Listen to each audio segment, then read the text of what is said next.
We'll begin tonight with President Muhammadu Buhari's directive to incorporate the Nigerian National Petroleum Company Limited. A statement today by presidential spokesman Femi Adesina says the presidential directive is in consonance with Section 53 of the Petroleum Industry Act 2021, which requires the Minister of Petroleum Resources to ensure the incorporation of the NNPC Limited within 6 months of commencement of the Act in consultation with the Minister of Finance on the nominal shares of the company. In addition to his presidential duties, Buhari doubles as the Nigerian Minister of Petroleum Resources. And President Buhari directed the NNPC Group Managing Director, Mele Kyari, to ensure that the incorporation of the NNPC Limited is consistent with the provisions of the PIA 2021 Act. Also, in exercising the power conferred on him under Section 59, subsection 2 of the PIA 2021, Buhari has approved the appointment of the board and management of NNPC Limited with effect from the date of incorporation of the company. Well, the new board will be chaired by Senator Ifeanyi Ararume. The NNPC Group Managing Director, Mele Kyari, is the Chief Executive Officer, while Umar I. Ajaya is named the Chief Financial Officer. On other board members, well, they are Tunji Umar for the Northeast, Lamio Ahmed for the North Central, Mohammed Lawal representing the Northwest, Senator Margaret Chuba Okadigbo representing the Southeast, Constance Harry Marshall South-South, and Chief Pius Akiyerule representing the Southwest. Okay, joining us now to take a look at this is Economist and Senior Partner at SPM Professionals, Paul Alaje. Hello, Paul. I mean, is this coming, to Nigerians as strange, part of the deregulation process and making the Nigerian oil and gas industry, a real profitable organization or company as it is now? Well, for me, it's good news that we are even working within the period stipulated by the Act, that before 6 months into signing the bill into an Act, we should have had it go fully incorporated. The first phase is we'll see this being registered as limited liability company and is going to progress. Within 3 years, we expect that we should have this, according to the new CEO appointed by the Minister of Petroleum, Mr. President himself. There will be initial public offer IPO. Minister of Finance and NNPC will decide what the value is upon valuing the capacity of NNPC. What it means is that perhaps President Buhari and the presidential candidate of PDP perhaps may have had it in mind that at the end of the day they will privatize NNPC and the shares of NNPC will be in the hands of Nigeria. That was in 2019 when the PDP presidential candidate Atiku,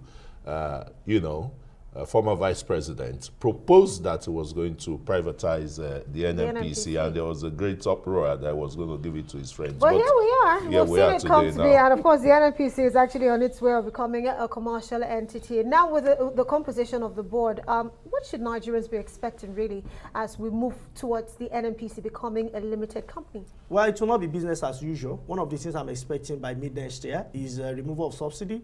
Unfortunately, 42% of Nigeria and more are poor, and they may find it very challenging. But when you run business, business must be business. We still have quite a lot of people in government in the board. I think we should have more of private sector persons, if you ask me, because government has no business doing business. Eventually, when you have shareholders come up, I'm very sure that most of these board members may be changing in their future. It might not be 3 years, it could be 5, it could be 10 years, but you continue to give proper shape to NNPC. And if government allow private sector to take over, and it will not be it will be very clear as to the proportion of shares that will be given to Nigerians and those that may be interested in buying the shares. Then people will look for board members that are not just competent in terms of policy of government, but also in driving enterprises forward. In driving enterprises, what will be the fate of the refineries where government spent close to 30 billion on salaries for, an agency or an arm of government that is not producing anything. Exactly my point. That is why we need to get people who can drive, people who are private sector. One of the things about private sector is not about the feelings of people, the driving force. And why many people start business, unfortunately, I hear people say, I want to start business because I want to create jobs.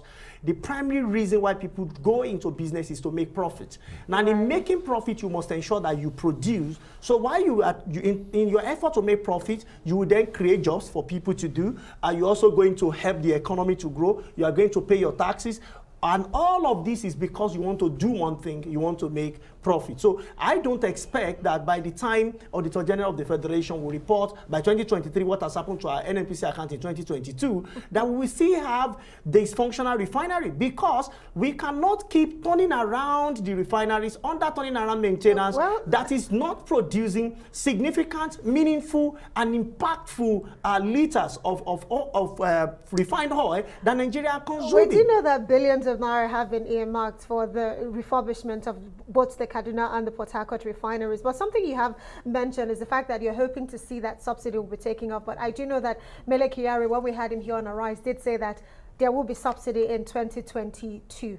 But that aside right now, let's take a look at the fact that for the first time in 44 years, the NNPC actually made profit just last year during a pandemic. That was quite incredible to see that happen. But what do we need to do right now as we move forward to a business entity that's the NNPC becoming that, so that when we see this profitability, we don't have to wait another 44 years to see that profit coming? Well, first, it depends on what you call profits. I don't want to go into profit arguments. You see, what you call profits is different. I don't want to go into that argument, but when you look at it, it's necessary because the corporation said they made profit. Don't worry. And so much profit, you know.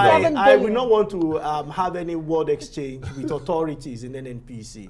But when you look at the document for yourself, or with the accounting firm, the auditing firm, when you look at the document yourself that is made available, you know whether that is a profit or not. But let's leave that conversation. What has NNPC sold? You know, we have importing quite a number, but don't let us get, because that conversation is quite large. Whether it is profit or not, I would not like to make any comment on what I'm not so very sure of. But let's speak about going forward, what we should be looking at. When you talk about subsidy becomes that huge stone that is hanging on our economy, over ₦1 trillion. Opportunity cost, which is the real cost for economies, is what would have used that subsidy to do, which will be involved in rail projects, in road, and so on and so forth. But unfortunately, we are without option now, because palliatives that will save our people from the shackles of high prices. Already inflation is increasing at a reducing rate at 17% plus. So if you say you remove subsidy now, you have a lot of concerns, because it's going to have implication on food prices, it's going to have implication on even transport, and it's going to affect the entire, value chain of production. Eventually, people may lose their job if it has impact on demand and people are not able to buy. So it's going to have quite a lot. So the truth is, we need to remove subsidy. But in removing this subsidy, what government must do, whether we like it today or not, President Jonathan administration promised to provide palliative, tried under Shopee, but could not sustain it. When we have new administration, we left whatever Shopee was doing altogether. We forgot about it. Now we are back into subsidy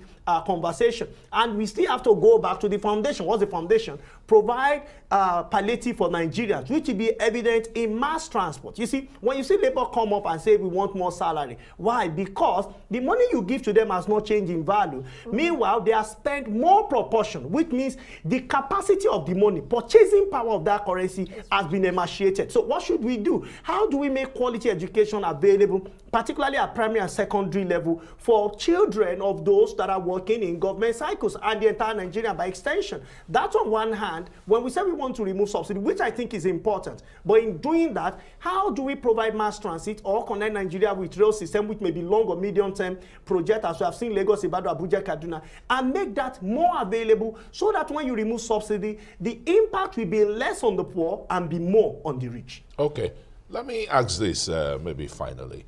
What happens to the staff of the NNPC as a corporation when it becomes a limited liability company with new shareholders or investors? Are they still going to keep the unwieldy staff, like particularly from the refinery and the rest and other components of the NNPC? Well, like it happens to NEPA that turned to PHCN. Now you have AEDC, you have ECO, and all of the discos here and there. Some of them will definitely be retained, looking at that model. But some we have to be settled, which includes paying the allowances, pension, and so on and so forth, so that they can give room for private sector-driven people who will not just be moving files. And when you say some of them, they could post them to another agency of government, you know, because government is large, and one way or the other, government have a way of keeping people in the recurrent expenditure. And if our capital expenditure is not enough, we know how to go to the bond market to borrow money either locally or internationally to keep these people and keep carrying the load. But when it comes to business, if we will truly run it as business, then Nigeria may not be too far from increasing, having more revenue coming from NNPC, which will now be government components that we can now say we are gradually getting free some of the economic woes and corruption that has been endemic, you know, in NNPC. That will also be removed because private sector will be after their investment, and of course they will do everything to ensure every 1 naira returns significant amount of commerce. Well, with everything you've said, Nigerians have a lot to be excited about, that this company moving from a corporation to a limited company. A lot to be excited about. Profitability is key here. Paul Alaje would have to say thank you so much for joining us tonight on the program.